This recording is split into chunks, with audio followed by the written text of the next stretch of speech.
Yeah, yeah,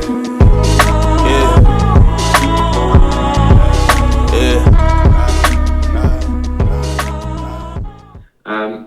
Okay, cool. But aside from that, we're clear on kind of the ICP, who we're actually kind of targeting now. Biggest things is the fact that tax code's confusing. Like it's just a bunch of legal jargon that nobody wants to learn. Nobody has the time to learn.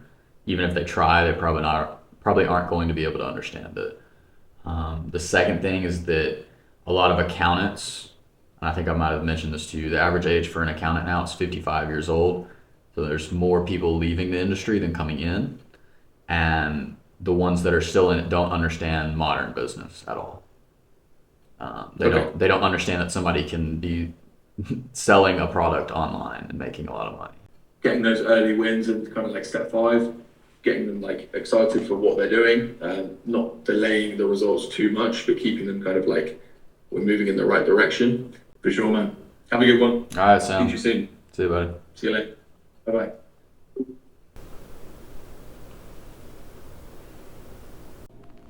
All right, people. So in the clips that you just saw, I was having a call with my new content strategist. So I began working with a guy named Sam Huckster. He has a great track record of, excelling entrepreneurial brands and making them take off, and bringing in a lot more qualified leads and overall bringing in a lot more revenue for companies. And so I've known him for a while now, over a year, and decided it was time to just take the chance and partner up with him and see what he can do for me and my company.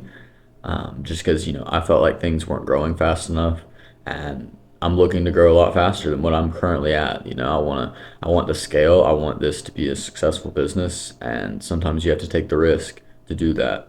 So, anyways, one of the main things that I've learned already thus far is how you can refine your offer so much. I had been giving my offer out as, I do tax advisory and accounting services, right? And that's all well and good, and most people understand what that means. But the way that he's had me dissect it to be these certain steps and forming a roadmap for the clients that I'm going to be working with has really already just given me a lot of clarity on the points that I can hit on, but also on the client side, it's going to provide for a huge boost in just understanding the process and the system that we put into place in order to excel these businesses. So for example, the first step is to organize, right? And so there's three levels, each with three steps essentially. It's his framework, not mine. I'm not the genius behind it, but essentially what it is step one, we're going to organize. So we're going to get all their books in order. We're going to make sure their structure's right. We're going to make sure that they're compliant on all of their past returns and past due taxes, right?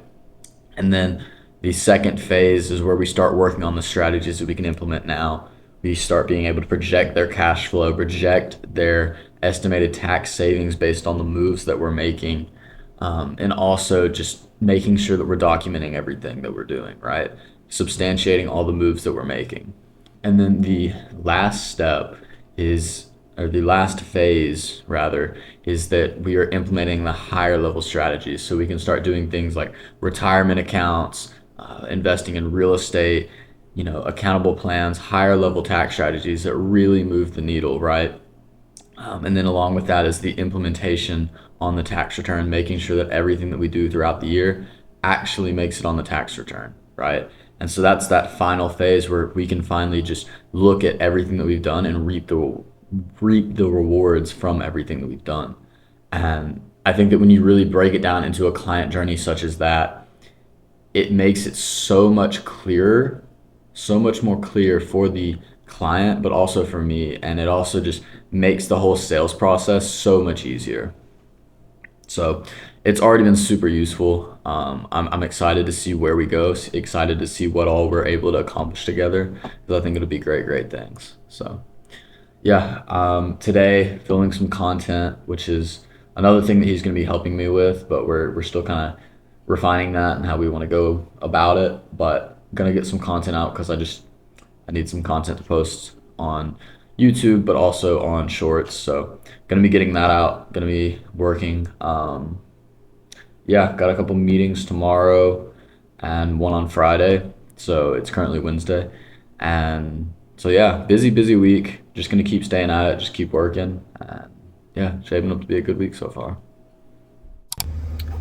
Alrighty, people. So it is currently Thursday. I believe it's the 20th, and we are headed to 2 meetings. So I'm an online virtual firm. Of course, if there are people that want to meet in person, I'm happy to do so. So that is something unique about my firm, is that, I operate online, but if people want to meet in person, I'm happy to do that.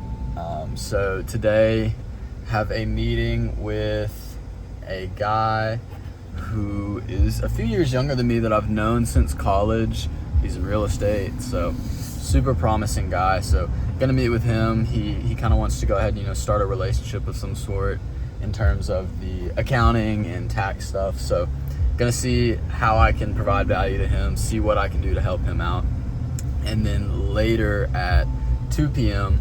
I have a meeting with a very successful real estate guy, close to my age, but done very well for himself. Somebody that I honestly look up to in terms of how he's able to run his company and how he is able to be successful at such a young age, and also just the lengths that he goes to work so hard, and just the amount of hours that he puts in and the dedication that he has. So headed to those right now. I'm gonna take y'all with me. Probably won't film with them because not everybody's comfortable with that, and I don't want to force it on people, especially in the early meetings. So got to keep up that professional look, and to some people videoing stuff is not professional. So yeah, gonna take y'all with me and eat some good food, have some good meetings, and hopefully they go well. So busy day. Let's get after it.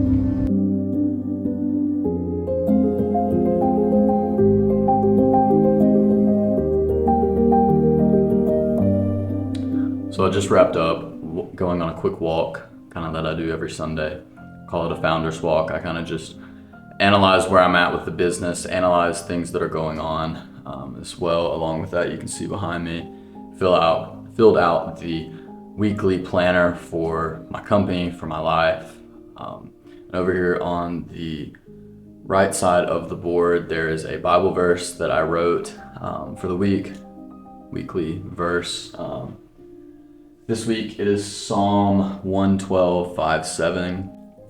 And so what it is it reads, "All goes well for the generous man who conducts his business fairly. Such a man will not be overthrown by evil circumstances. God's constant care of him will make a deep impression on all who see it. He does not fear bad news, nor live in dread of what may happen. For he has settled in his mind that God will take care of him."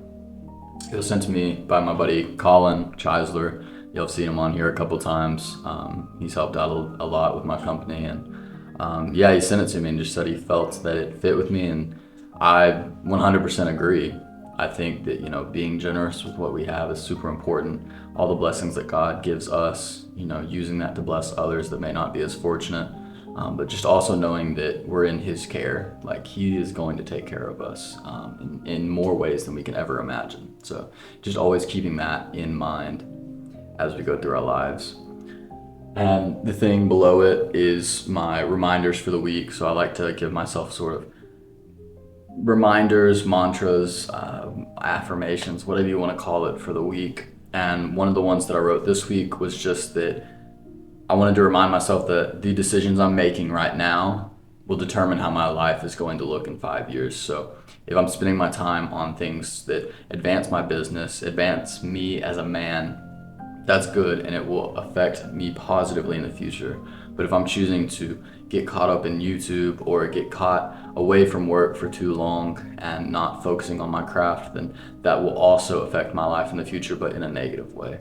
And so I just wanted to share that one specifically with all y'all, to remind y'all to really evaluate everything that you're doing right now and making sure that it is something that is going to produce good fruit in the future. What are you doing right now to prepare for what the future will look like? What you sow right now, what you work on right now, is what you will reap in the future. So if you're setting yourself up to work hard right now, to focus on things that are going to advance you as a man, as a businessman, or whatever your situation may be, then in 5 years' time, that's where you'll see the benefits of it. And so the point of this is to remind you that, one, to evaluate what you're doing. Consciously think about what's going on, what are you spending your time doing, because that will be reflected in your future. And the second thing is just to remember that right now you might not be seeing all of your hard work paying off. You might not be seeing results right now, but don't condense your timeline down. Widen your horizons and think long term with everything that you're doing, knowing that as long as you stay consistent, you continue to work hard, and you continue to work on something that you're passionate about, that you will reap the benefits later and that you will bear good fruit. So that's all for me this week. Wrapping up here on this Sunday evening. I got a couple of videos I gotta edit, so I gotta get to it. But yeah, I hope you enjoyed the video. As always, never stop your relentless pursuit of continuous improvement. I look forward to us talking again soon.